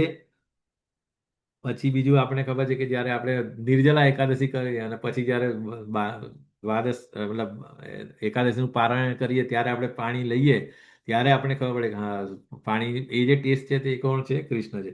તો બેઝિકલી એ શું છે એનો એનો મતલબ શું છે કે જ્યારે પણ આપણે પાણી પીએ, જ્યારે પણ આપણે રોજ સવારે ઘરની બહાર નીકળીએ, સૂર્ય કે ચંદ્રના પ્રકાશ જોઈએ તો આપણે we should remember Krishna. Okay, so this is the purpose. અહીંયા ભગવાને આ કીધું છે કે રસોહમ રસ અહમ અપ્સ્યુ કૌંતેય પ્રભાસ્મિ શશિ સૂર્ય. તો ભગવાને પોતે કીધું છે, આ કોઈ બીજાએ એમ નથી કઈ કીધું કે આ બધી જગ્યામાં હું પોતે છું. બરાબર. સો ઠીક છે. અને સમુદ્રનું પાણી આટલું બધું હોય છે, ખારું હોય તો એ કોઈ પીવાની ઈચ્છે નહીં, પરંતુ જે આપણું ખરેખર પાણીના આકર્ષણનો આધાર સ્વાદની શુદ્ધિ પર છે અને વિશુદ્ધ સ્વાદ એ ભગવાનની એક શક્તિ છે. So it's very important. આપણે ધ્યાન રાખવું જોઈએ જ્યારે પણ આપણે સૂર્ય કે ચંદ્રમાં દેખાય તો આપણને ભગવાન યાદ આવવા જોઈએ. અને જ્યારે પણ પાણી પીએ ત્યારે આપણને સેટિસ્ફેક્શન મળે તો ઇમિડિયેટલી આપણને તરત કૃષ્ણ યાદ આવવા જોઈએ. ઓકે.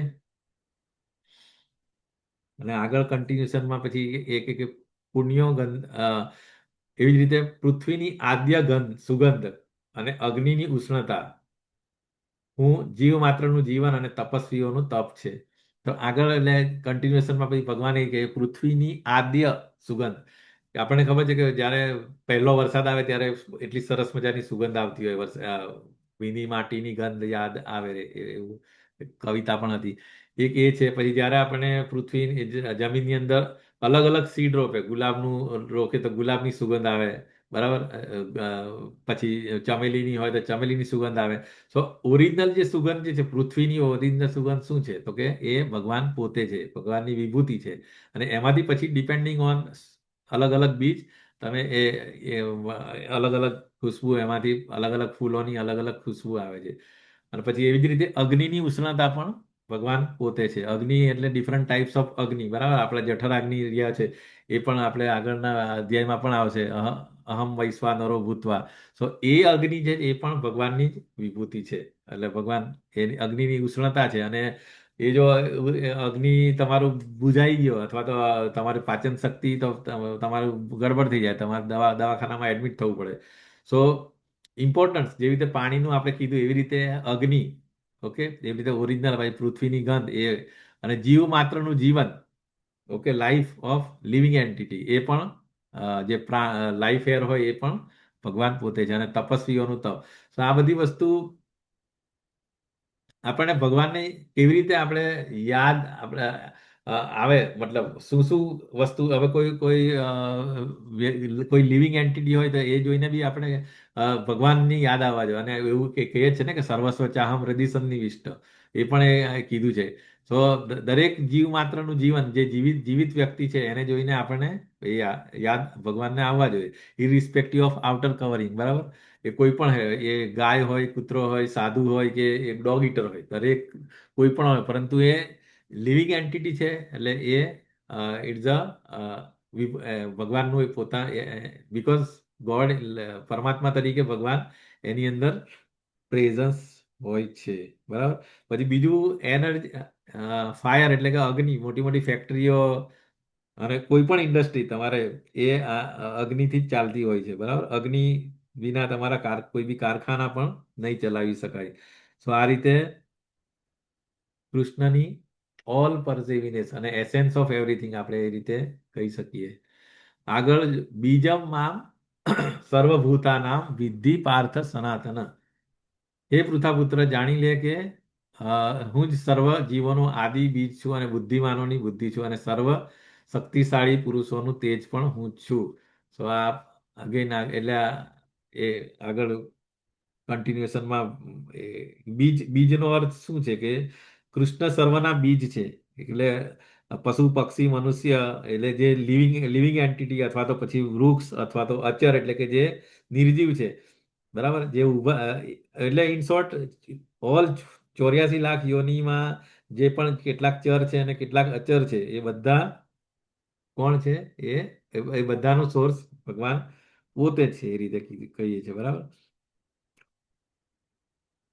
અહીંયા આગળ કીધું કે જેવી રીતે વૃક્ષનું મૂળ સમગ્ર વૃક્ષનું પાલન કરે છે તેવી રીતે કૃષ્ણ સર્વના મૂળ હોવાને કારણે જગતના બધા પ્રાણીઓનું પાલન કરે છે. જેવી રીતે આપણે રૂટ ઓફ એની ટ્રી એ આખા ટ્રીને પોષણ આપે ને, એમાંથી જમીન દ્વારા બધું પોષક તત્વ અને પાણી શોષીને મેન્ટેન રાખે, એવી જ રીતે કૃષ્ણ એ બધા જીવોનું સોર્સ છે. એને કહે ને નિત્ય, એમાં સરસ મજા શ્લોક છે, નિત્યો નિત્યાનામ ચેતનસ ચેતનાનામ એકો બહુનામ યો વિદધાતિ કામાન. કે કૃષ્ણની પોઝિશન શું છે કે તેઓ સર્વ સનાતનોમાં સર્વોપરી સનાતન છે, તેઓ સમસ્ત જીવંત હસ્તીઓમાં સર્વોપરી હસ્તી છે અને એકમાત્ર સમસ્ત જીવોના પાલનહાર છે. તો આ રીતે એકો બહુનામ યો વિદધાતિ કામાન, આ રીતે કૃષ્ણની પોઝિશન આ રીતે. પછી હજુ આગળ જતા બળવાનોનું કામ તથા વાસના રહિત બળ હું છું. અહીંયા ભગવાન એ કહે છે કે જે પાવરફુલ વ્યક્તિ છે, બળવાનોનું કામ અને વાસના રહિત બળ, ઓકે, તો એ પણ હું છું. અને હે ભરત શ્રેષ્ઠ અર્જુન, ધર્મના સિદ્ધાંતોનું વિરુદ્ધ ન હોય તેવું જાતિ જીવન પણ હું છું. એટલે અહીંયા આગળ બીજું એ પણ કીધું છે કે અ, ધર્મના સિદ્ધાંતો પ્રમાણે જે જાતિ જીવન હોય છે, જે મતલબ આપણે કે અ, આજના ભાગવતમય ક્લાસમાં પણ એ જ હતું કે ગર્ભધાન સંસ્કાર, કે જે ધર્મના સિદ્ધાંતો પ્રમાણે જે જાતીય જીવન છે, એનો એમ શું છે કે જે બાળક આવે એ કૃષ્ણા કોન્શિયસ આવે તો એના માટે જે જાતીય જીવન કરે તો that is also Vibhuti of Krishna. Okay, અને એવી જ રીતે બળવાનું જે કે ને કામ અને વાસના રહિત બળ હું છું. એટલે એમાં સ્ટ્રેન્થ હોય પણ એનો મતલબ એવો નથી કે પછી કોઈ અબળા વ્યક્તિને ઉપર અત્યાચાર કરે, એ બળ ભગવાન નથી, પરંતુ એટલે પોતાની કામના અને એ વાસના રહિતનું જે બળ છે બળવાનોનું, એ ભગવાન પોતે છે, એવું અહીંયા એવું કહે છે. ઓકે, સો આ રીતે પછી 7.12 ની અંદર, એટલે ઇન શોર્ટ અહીંયા આગળ ભગવાનનું ને આપણે ક્યાં ક્યાં જોઈ શકીએ તો વિભૂતિ યોગ આપણે અહીંયા આગળ મિની વિભૂતિ યોગ we can say like that. Okay, તું જાણી લે કે સર્વ ભાવ, પછી તે સત્વગુણી હોય, રજોગુણી હોય કે તમોગુણી હોય, તે બધા જ મારી શક્તિ દ્વારા પ્રકટ થયેલા છે. એક રીતે હું જે કાંઈ છું પરંતુ સ્વતંત્ર છું. હું ભૌતિક પ્રકૃતિના ગુણોને આધીન નથી, બલકે તેઓ મારે આધીન. એટલે અહીંયા ભગવાન પોતાની પોઝિશન ક્લિયર કરે છે કે જે બી બધું જે છે સત્વગુણ, રજોગુણ કે તમોગુણી હોય, બરાબર, તે બધા મારી શક્તિ દ્વારા પ્રકટ થયા. આપણે ખબર છે કે બહિરંગા શક્તિ કોણ છે? Mayadevi is controlled by Krishna. Okay, અને એ ત્રણેય ગુણોને કંટ્રોલ કરે છે અને એ ત્રણ ગુણો થકી આપણે જે બધા 84 લાખ યોનીમાં કોઈ પણ વ્યક્તિ હોય, એ હ્યુમન હોય કે દેવતા હોય, એ બધા controlled by this 3 modes of material nature. પરંતુ કૃષ્ણા એ એનાથી ઉપર છે અને દેટ ઇઝ એ અહીંયા ગાડી કે જે 7.12 ની અંદર એ કહે છે, બરાબર. તો જે રીતે અહીંયા ગાડી ઉદાહરણ એ આપે છે કે રાજ્યના કાયદા હેઠળ કોઈ મનુષ્યને સજા થઈ શકે, પરંતુ કાયદો ઘડનાર રાજા એ કાયદાને અધીન હોતો નથી. તો એવી જ રીતે કૃષ્ણ એ જે છે એ એક 3 મૂળ એ જે છે રજોગુણ, તમોગુણ, સત્વગુણ, એનાથી પર છે, એટલે ગુણાતીત વ્યક્તિ છે, બરાબર. કારણ કે ભૌતિક પ્રકૃતિના ત્રણેય ગુણો જે છે એ કૃષ્ણથી ઉદ્ભવેલા છે, પરંતુ કૃષ્ણ ભૌતિક પ્રકૃતિને આધીન નથી, માટે તેઓ નિર્ગુણ છે અને એ ગુણો તેમનાથી. એટલે આ રીતે ગુણાતીત, ગુણાધીશ અને ત્રણ ત્રણ આવે ને, ગુણાતીત, ગુણાધીશ અને ગુણાધીન. સો આ રીતે ભગવાનની પોઝિશન એ ગુણાતીત છે ભાઈ, બરાબર. અરે ગુણાધીશ અને ગુણાતીત એટલે કોઈ પ્યોર ડિવોટીઝ ઓફ કૃષ્ણા, શ્રીલા પ્રભુપાદ છે અથવા તો એ બધા ગુણાતીત, અને આપણે બધા જે આવીએ control by 3 modes of material nature. Okay, તો એવી રીતે અહીંયા આગળ કૃષ્ણ 3 ગુણોના સ્વામી છે ને ગુણોની અંદર નથી, તેથી તે નિર્ગુણ છે. નિર્ગુણ તમામ ભૌતિક પ્રકૃતિઓ 3 ગુણો હેઠળ હાથ ધરવામાં આવે છે. આ ગુણો સર્વોચ્ચ ભગવાનમાંથી નીકળે છે અને તે ગૌણ નથી. આ રાજ્ય અને કાયદાની બરાબર. 3 ગુણો કૃષ્ણ દ્વારા નિયંત્રિત છે, તેથી શરણાગતિ. તો હવે આ શરણાગતિ વાય ઇટ ઇઝ રિક્વાયર્ડ? કારણ કે આપણે પેલું જે કહે ને કે જે સુપર કંટ્રોલર હોય એને આપણે શરણાગત થઈ જાય તો વચ્ચેના જે હોય એ આપણને નુકસાન કરતા નથી. તો અહીંયા આગળ ત્રણ ગુણો સત્વગુણ, રજોગુણ, તમોગુણ દ્વારા મોહ પામેલું આ સમગ્ર જગત ગુણાતીત તથા અવિનાશી એવા મને જાણતું નથી. જો આ ભગવાનની પોઝિશન એ ગુણાતીત, એ ત્રણ મોડથી ઇન્ફ્લુઅન્સ નથી, જે આપણે રાજાનું ઉદાહરણ આપ્યું એ. ઓકે, સો જો હવે આપણે આ ત્રણ ગુણોમાંથી મુક્ત થવું હોય તો આપણે સરેન્ડર કોને કરવાનો? કૃષ્ણને. એ જ અહીંયા આગળ કીધું છે. અને અહીંયા આગળ પછી આ ત્રણ ગુણો પ્રમાણે આપણે જે ડિફરન્ટ ક્વોલિટીઝ પ્રમાણે આપણે બ્રાહ્મણ, ક્ષત્રિય, વૈશ્ય અને શૂદ્ર એ હ્યુમન મનુષ્યની કેટેગરી આપણે કરી હોય કે જેની અંદર બ્રાહ્મણની અંદર જે સત્વગુણ પ્રોમિનન્ટ હોય, બરાબર. ક્ષત્રિયની અંદર રજોગુણ હોય છે, વૈશ્યની અંદર રજોગુણ તમોગુણ હોય અને પેલામાં એકલા તમોગુણ હોય છે. તો ડિપેન્ડિંગ ઓન તમે કયા મોડમાં છે અને બીજું શું, આપણી life is not certain, any time we can die, અને નેક્સ્ટ લાઈફ આપણી કઈ મળશે એ દેટ અગેન ડિપેન્ડિંગ ઓન અત્યારે આપણે કયા મોડ્સમાં છે એના ઉપર. So everything is uncertain. આ જન્મ ધારો કે આપણે બ્રાહ્મણનો છે, પરંતુ આપણે એવું કામ કર્યું કે મે બી આપણે નેક્સ્ટ જન્મ આપણે કેટ્સ અથવા ડોગ્સ પણ બની શકીએ.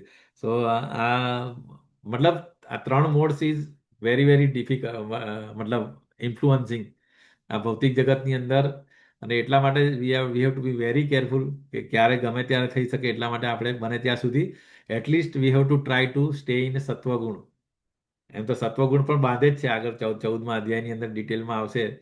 Okay, so our intention should be Krishna conscious, જે અબોવ ઓલ થ્રી ગુણ, બરાબર, શુદ્ધ સત્વગુણ કે જે આમાંથી ત્રણેયમાંથી આપણને બાંધી શકે. અને બીજું આ ત્રણેય ગુણો જે એક જાતના બંધન જ કહેવાય, અને એમાંથી આપણને છોડાવી કોણ શકે? કે જે પોતે છૂટો હોય એ.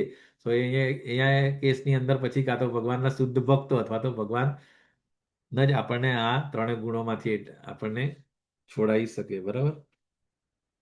એટલે અહીંયા આગળ એ છે કે દૈવી એસા ગુણમયી મમ માયા દુરત્વયા મામે વયે પ્રપદ્યંતે માયા એતામ તરંતિ તે.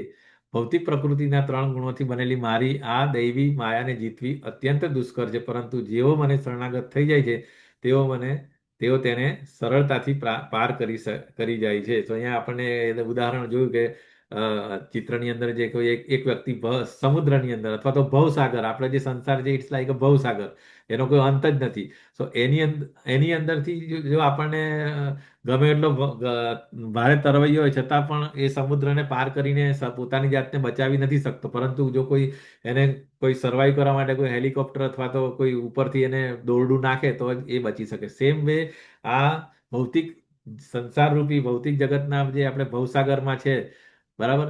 તો એની અંદરથી આપણને ફક્ત ગુણાતીત ભગવાન લોર્ડ કૃષ્ણ જ આપણને સેવ કરી શકે, બરાબર છે. જે આપણે કીધું ને દૈવી એસા ગુણમયી, એટલે આજે દુર્ગા દેવી જે છે ભૌતિક જગતની, એ કોના અંડર કંટ્રોલમાં છે? કૃષ્ણના કંટ્રોલમાં છે, બરાબર. અને એ દુર્ગા દેવીનું કામ એ છે કે આપણને આ ભૌતિક જગતમાં જ રાખવાનું, because she is also devotee, she is serving for Krishna. પરંતુ એનું કામ જ એ છે કે આપણને ભૌતિક જગતમાં રાખવાનું. પરંતુ ભગવાનની એવી ઈચ્છા છે કે આપણે પાછા back to godhead, back to home જતા રહીએ. તો એવું કરવું હોય તો આપણે શરણાગતિ ઇઝ ધ ઓનલી સોલ્યુશન. તો અહીંયા આગળ એટલા માટે કીધું છે કે માયામ મામે વયે પ્રપદ્યંતે માયામ એતામ મયામ એતામ તરંતિ તે. તો આની અંદરથી એ કરવું હોય તો મને ખાલી મને શરણાગત થાવ, ઓનલી મને, બરાબર. નોટ એલ્સ, અને અન્ય કોઈ દેવી દેવતાઓ કે even not to Brahma or not to Shiva also, only Krishna. So અહીંયા આગળ વેરી વેરી ક્લિયર કટ છે. તો આ સ્ટેટમેન્ટ એટલું બધું પાવરફુલ છે એટલે અમુક લોકોને પસંદ નથી પડે કે અહીંયા આગળ ભગવાન પોતાની સુપ્રીમસી દર વખતે બતાવે છે. સો ઓકે, સો આ વેરી નાઇસ હોપ છે કે આપણને અહીંયાથી જવું હોય તો ઓનલી શરણાગતિ ઇઝ ધ ઓનલી સોલ્યુશન. ગુણોમાંથી કેવી રીતે મુક્ત થવું હોય તો માયાના ચુંગલમાંથી નિત્યબદ્ધ, અને આપણે બધા નિત્યબદ્ધ કહેવાય, બરાબર, કે આપણે ઓલવેઝ બંધાયેલા હોય, દોરડા અથવા ગુણોથી બંધાયેલા હોય, ઠીક છે. અને દેવી ઉર્જા, ઓકે, ઠીક છે.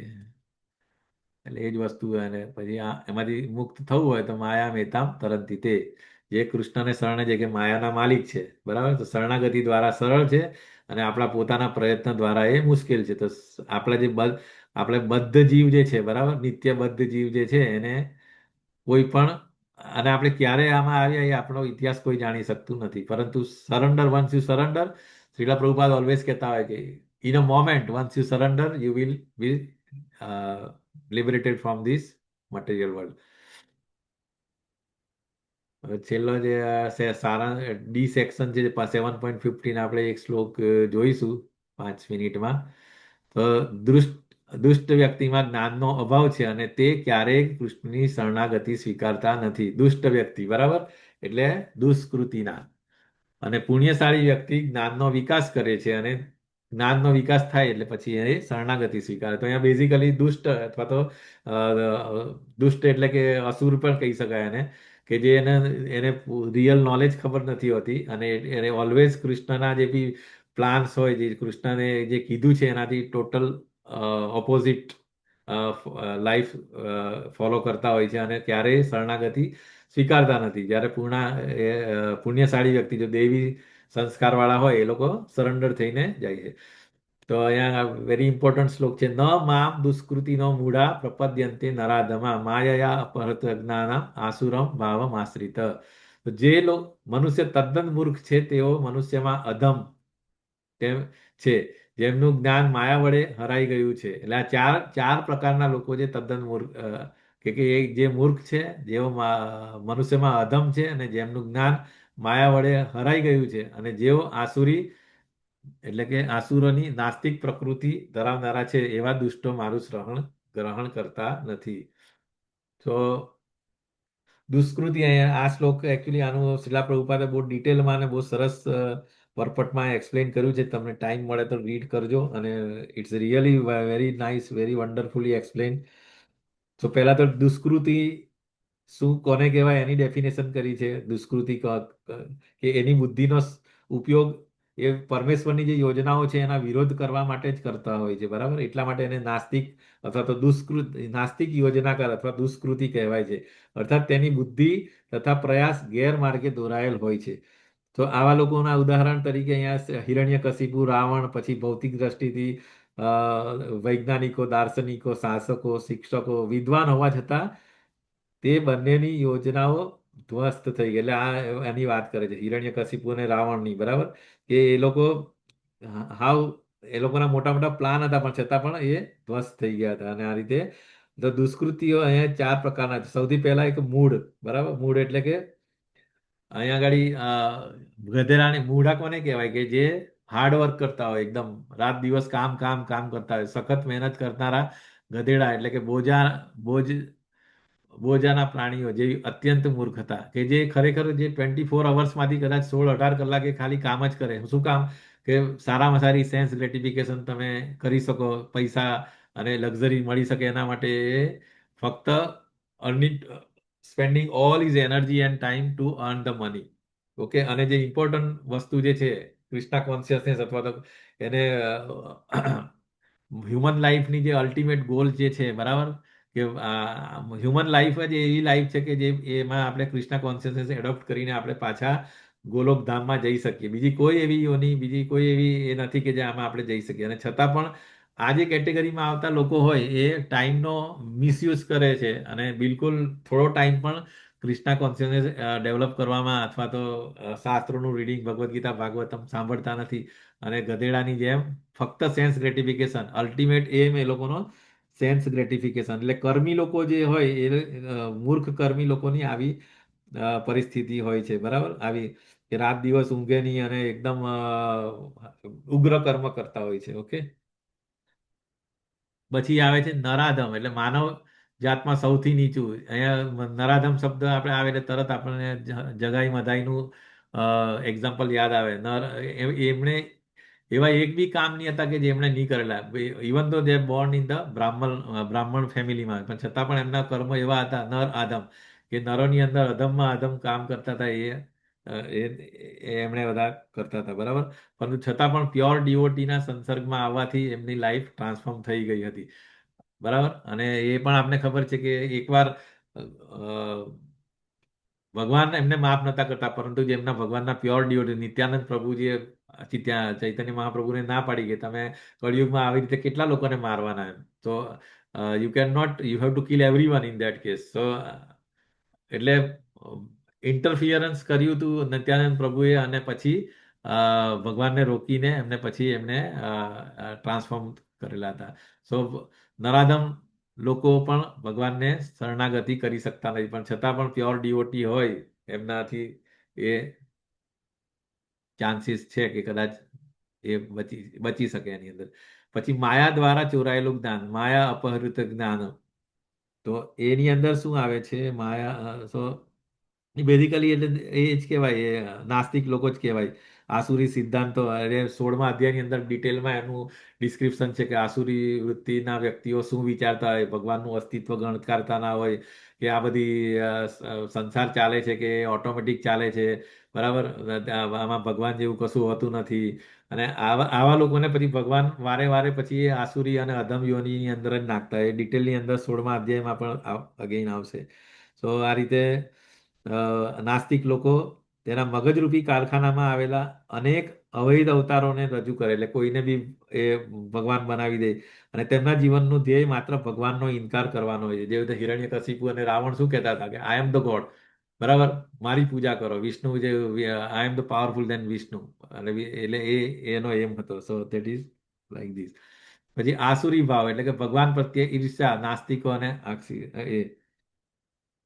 તો આ રીતે આ ચારેય કેટેગરીમાંથી કોઈ પણ હોય તો એ વ્યક્તિ કૃષ્ણને શરણાગતિ પામતા નથી. અહીં આગળ ચિત્રમાં પણ બતાવ્યું છે. જો જે ડોંકી જે હોય આખો દિવસ 24 કલાકમાંથી 12 કલાક બરાબર એના ઓનર જે બરાબર કામ કરાવી લે, શેના માટે? કે છેલ્લે પછી એને થોડુંક ખાવાનું આપી દે, પરંતુ એને ખબર નથી કે આ તો મને એમ જ બી ભગવાન આપી શકે. તો સેમ વે ધર્મી લોકોને પણ એટલું ખબર હોતું નથી કે ભગવાને બધું બધા જેટલા બધાને પેલું ને કીડીને કણ અને હાથીને મણ કરેલું જ છે, પણ બરાબર, પણ છતાં પણ એના પ્રત્યે ભગવાન પ્રત્યે ગ્રેટિટ્યુડ એક્સપ્રેસ કરતા નથી, અને પોતાની સેન્સ ગ્રેટિફિકેશન માટે જ બધી એની એનર્જી વેસ્ટ કરે છે. તો એ લાઈક અ મૂડા. પછી હિરણ્યકશિપુ અને આ જેવી રીતે તપશ્ચર્યા કરે છે, શેના માટે? કે આઈ એમ ધ પાવરફુલ, હું જ કૃષ્ણ છું. એ રીતે અરે હું વિષ્ણુ છું, વિષ્ણુ કરતા પાવરફુલ છે, બરાબર. અને પછી આ જગાઈ મદાઈનું એ ચિત્ર આપ્યું છે. તો આ રીતે we'll conclude our today's session. Tomorrow we'll continue from 16. Okay. વાંચા કલ્પતરુભ્યશ્ચ કૃપા સિંધુભ્ય એવ ચ પતિતાનામ પાવનેભ્યો વૈષ્ણવેભ્યો નમો નમઃ. અનંત કોટી વૈષ્ણવ કી જય. જય શ્રીલા પ્રભુપાદ. જય ગુરુ મહારાજ કી જય. થેન્ક યુ માતાજી, હિરલ માતાજી, આરતી માતાજી, અમરીશ પ્રભુ, બીના શાહ માતાજી, ગીતા માતાજી, જયશ્રી નડિયાદ્ર માતાજી, નેહા ઠક્કર માતાજી, શરદ વ્યાસ પ્રભુજી અને વેલુવા વાઘેલા પ્રભુજી. હરે કૃષ્ણ.